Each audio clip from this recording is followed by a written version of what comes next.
Hello, welcome back to new video. आज हम पढ़ेंगे छत्तीसगढ़ की नदियाँ। छत्तीसगढ़ की नदियाँ देखने से पहले मैं आप लोगों को बता देता हूँ, ये आप लोगों को रिवीजन कराने के लिए वीडियो बनाया जा रहा है। तो आप लोग पहले एक बार ये वाला वीडियो नदियों का सीक्वेंस को जैसे भी है पहले आप लोग पढ़ लीजिए बुक में, उसके बाद फिर ये वीडियो देखिए तो आप लोगों को ज़्यादा डाउट क्लियर होगा। आप सोचेंगे डायरेक्ट पढ़ लें, तो मेरे हिसाब से मेरे को नहीं लगता कि आप लोग ज़्यादा अच्छे से समझ पाएंगे। तो एक बार फर्स्ट टाइम पहले बुक से पढ़ लीजिए। तो चलो हम लोग आगे बात करते हैं छत्तीसगढ़ की नदियों के। तो पहले बात मैं आपको बता देता हूँ नदियों के बारे में। नदियाँ जो होती है दो प्रकार की होती है। पहली अनुवर्ती, दूसरी पूर्ववर्ती। अनुवर्ती मतलब ऐसी नदियाँ जिनका ढाल जिस साइड ढाल रहेगा उस साइड बहेंगी, उनको अनुवर्ती नदियाँ कहेंगे। जैसे ढाल इस साइड है या ढाल इस साइड है तो इस साइड बहेंगे, तो उसको बोलते हैं अनुवर्ती नदियाँ। तो मैं यहाँ पर लिख देता हूँ, जैसा ढाल वैसा प्रवाह। ठीक है।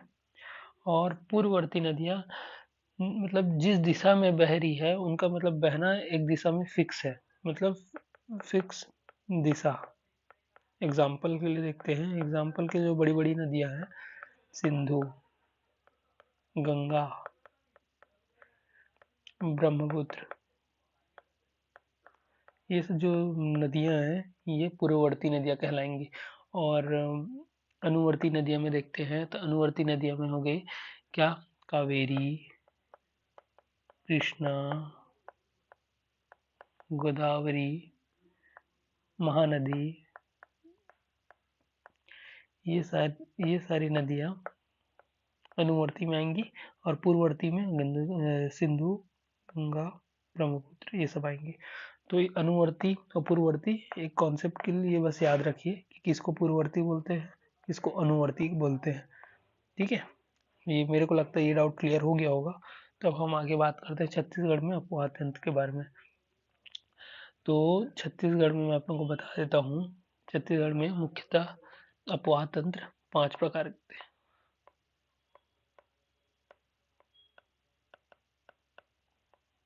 ठीक है, 5 प्रकार की।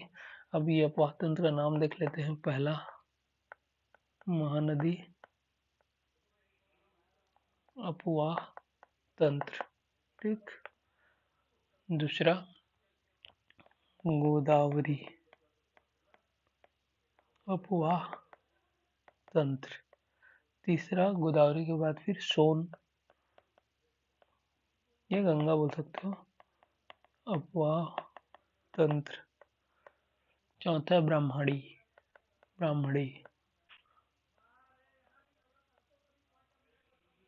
अपवाह तंत्र। और पांचवा है नर्मदा अपवाह। ठीक है, ये अपवाह तंत्र है। तो चलो ये कहाँ कहाँ से बहती है इसको मैप के थ्रू पढ़ते हैं। ये हमारा छत्तीसगढ़। तो सबसे पहले हम लोग ने देखा है कि महानदी अपवाह तंत्र। ठीक है, महानदी अपवाह तंत्र कहाँ से निकलती है तो ये आप सब जानते हो, धमतरी से निकलती है, सिहावा पर्वत से। तो धमतरी से निकल के कांकेर टच होते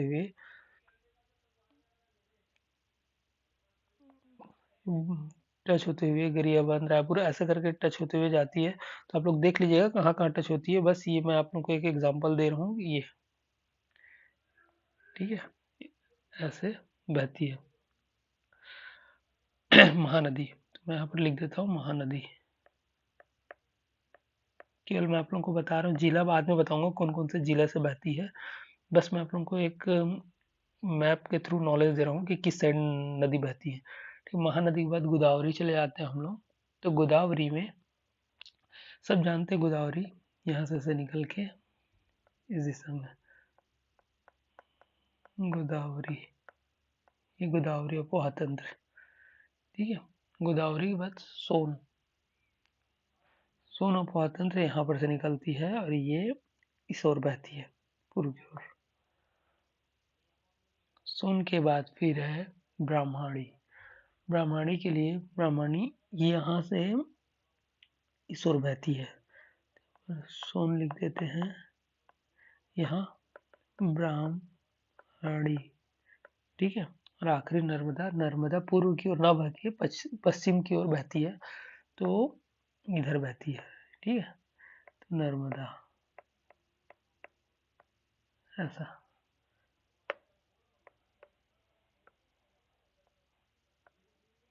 ये नर्मदा, ये आप लोगों को एक मोटा मोटा नॉलेज हो गया होगा कि कौन सी नदी कैसे बहती है। तो मैं आप लोगों से अगर पूछूंगा कि महानदी कहाँ पर बहती है, तो आप लोगों को एक आइडिया बता सकते हो, धमतरी से होके पूर्व की ओर। गोदावरी बोलूंगा तो ये इधर, सोन बोलूंगा तो इधर, ब्राह्मणी बोलूंगा तो इधर, नर्मदा बोलूंगा तो पश्चिम की ओर। ऐसा आप लोगों को एक आइडिया लग गया है, ठीक है। तो चलो अब महानदी से पढ़ना स्टार्ट करते हैं कि महानदी में कौन कौन सी नदियां बहती है। सबसे पहले देखते हैं महानदी। महानदी महानदी अपवाह तंत्र का छत्तीसगढ़ में तो मुख्य रूप से 56% में इसका हिस्सा है। 56% महानदी के अपवाह तंत्र सबसे ज्यादा सर्वाधिक छत्तीसगढ़ में महानदी अपवाह तंत्र बहती है, ठीक है। तो आप लोग जानते हैं श्रृंगी ऋषि से, आश्रम से, ये सब वाला स्टोरी आप लोग बुक में पढ़ ली होगा। तो जो जो पढ़ लियो वो नहीं बताऊंगा मैं बस ये बताऊंगा कि इनका अन्य नाम महानंदा, ऋषि तुल्य,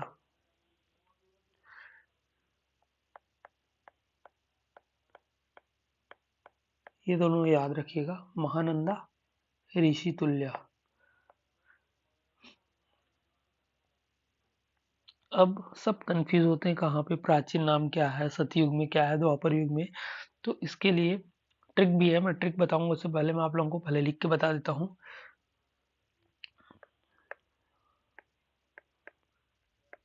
प्राचीन काल, सतयुग में, द्वापर युग, ठीक। अन्य नाम पता चल गया, महानंदा, ऋषि तुल्य, याद है। प्राचीन काल, प्राचीन काल में कनक नंदा, कनक नंदा बोलते थे। सतयुग में, सतयुग में नीलोत्पला,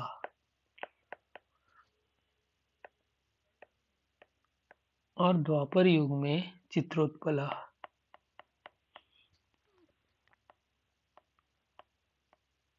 ठीक है। अभी ये आप लोगों को याद नहीं हो रहा होगा, ये आज पढ़ेंगे कल भूल जाएंगे। तो इसके लिए एक ट्रिक है, ट्रिक बता देता हूँ।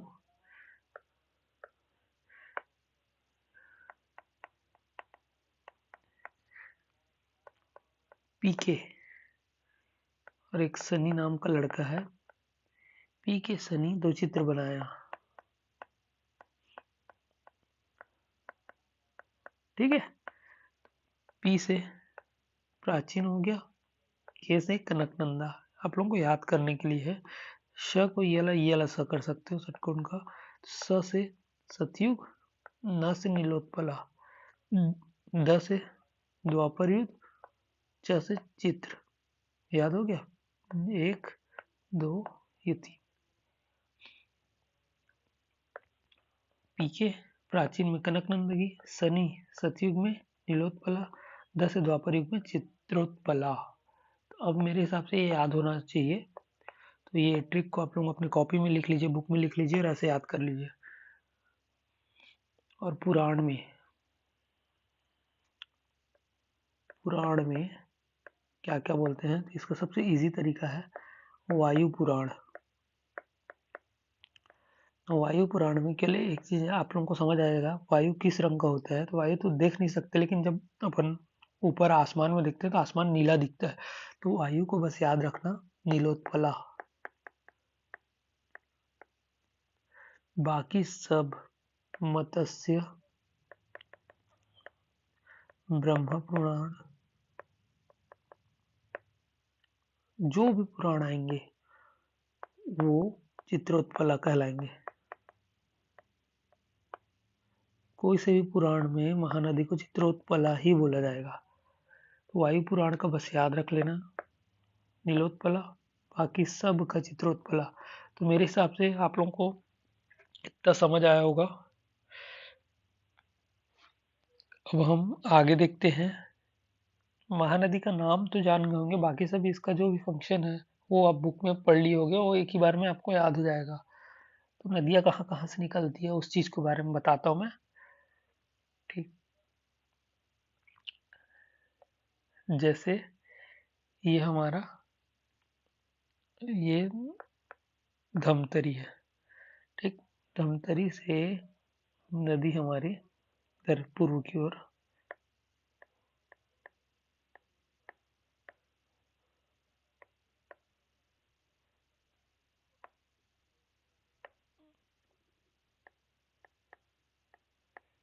एक महानदी। तो सबसे पहले आपको बता देता हूँ, छत्तीसगढ़ में महानदी का प्रवाह 286 किलोमीटर और कुल बोला जाए तो 858 किलोमीटर। ये चीज याद रखना है आप लोगों को, पहला। दूसरा, कौन कौन सी नदी निकलती मिलती है सहायक महानदी की सहायक, तो उसमें आएगा सबसे पहला ये शिवनाथ।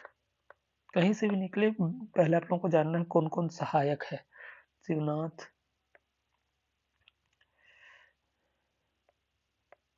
हसदेव, ठीक, फिर बोराई,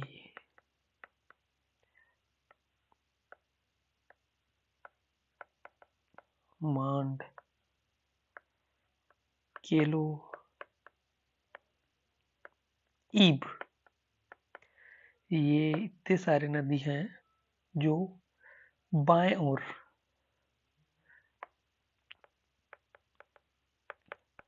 महानदी के बाएं ओर मिलते हैं।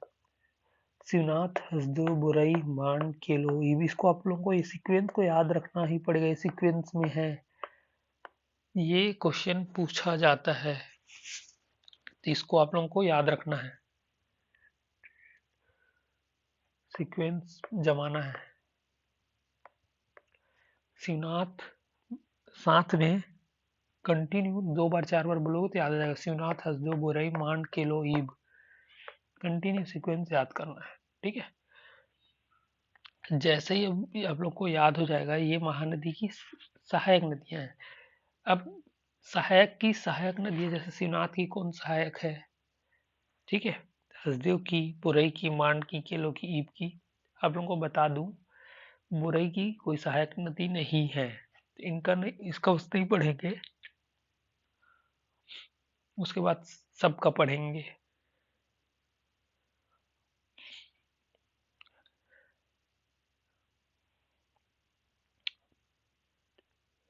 तो चलो, अब इसके बाद नेक्स्ट वीडियो में पार्ट 2 में देखेंगे कि इनकी कौन कौन सहायक नदियां हैं।